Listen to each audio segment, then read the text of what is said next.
One of the creepiest aspects of pondering life in the universe is when you remove biology from the equation completely. Explored many times in science fiction, the concept of machine life can go from benign and almost human, such as Mr. Data from Star Trek, or it can go the opposite way, as in Fred Saberhagen's Berserkers or the Reapers from Mass Effect. Underlying these sci-fi concepts is the very real possibility of a civilization being able to create an intelligent machine. It may be a while, or not long at all, depending on who you ask, before humanity is able to create such machines, and it's also possible that such machines might eventually form a civilization of their own. In fact, machine civilizations may end up being the dominant form of intelligent life in the universe. We tend to think of aliens in the sense of biology, that they would be like us in at least some ways, such as having evolved to be intelligent.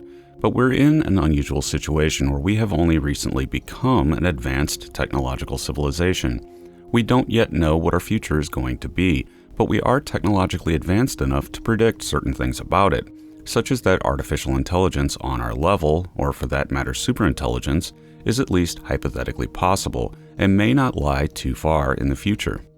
Just how far is uncertain. A lot of it depends on whether we go through a technological singularity, where we exponentially advance until we reach a point where the future becomes utterly unpredictable. An opposing viewpoint would be that we make careful choices to avoid a singularity and remain in control of our future, or that something prevents us from ever reaching that stage, such as unforeseen problems in developing advanced machine intelligence.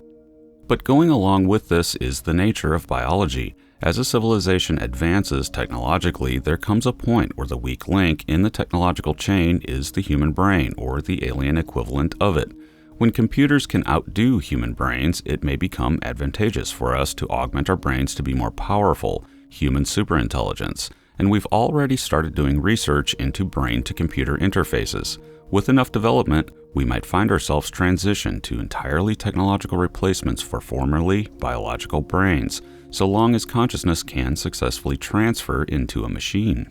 The universe is well old enough for civilizations to be out there that hit this stage of development far earlier than we did by millions or more years, and may have long ago transitioned to a post-biological existence. But that's only one class of potential machine life. The other is machine life that never was biological, though they may have originally been created by a biological species. This type is perhaps more sinister. There are two options here. One is a civilization tracing back to an artificial intelligence that escaped or destroyed its creators, like the Cylons of Battlestar Galactica. The other is a machine civilization created by another, older machine civilization for some unknown purpose that somehow became independent of the original civilization. Perhaps the spookiest aspect of machine civilizations, should they really turn out to be the more common form of intelligence in the universe, is that they are not governed by the same environmental needs of biological life like that on Earth. Machines do not need atmospheres, are not dependent on liquid water, can handle high radiation environments better than biologicals, and really only need access to raw materials to exist.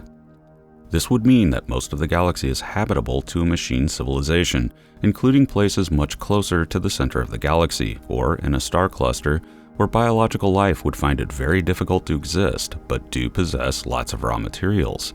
These are also places that we tend not to look for signs of alien life, opening up the possibility that the reason we haven't spotted evidence of alien civilizations yet is because most of them are machine civilizations and we're simply looking in the wrong places. But what if we did detect a machine civilization? Would they wish to interact with us at all? Do biology and technology eventually divorce from each other and go their separate ways? Or would a machine civilization have any interest in the activities of an obscure, primitive biological society such as our own? Or would they seek to destroy us and find biology to be the chief existential threat to machine civilizations? These are questions that cannot be answered before interacting with one. But the one question that nags me most is, how do we see life? Would a machine civilization truly be life?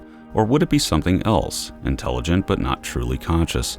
I don't know, but it's something to think about because if first contact with an alien civilization ever happens, they may more likely be machines than biologicals.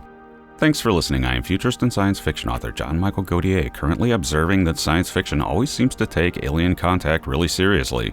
What if they turn out to be more like that one neighbor you always avoid and the first SETI message we get translates to working hard or hardly working, followed by a request to borrow our moon, which you know we'll never get back? It could be a huge mess, and be sure to check out my books at your favorite online book retailer and subscribe to my channel for regular in-depth explorations into the interesting, weird, and unknown aspects of this amazing universe in which we live.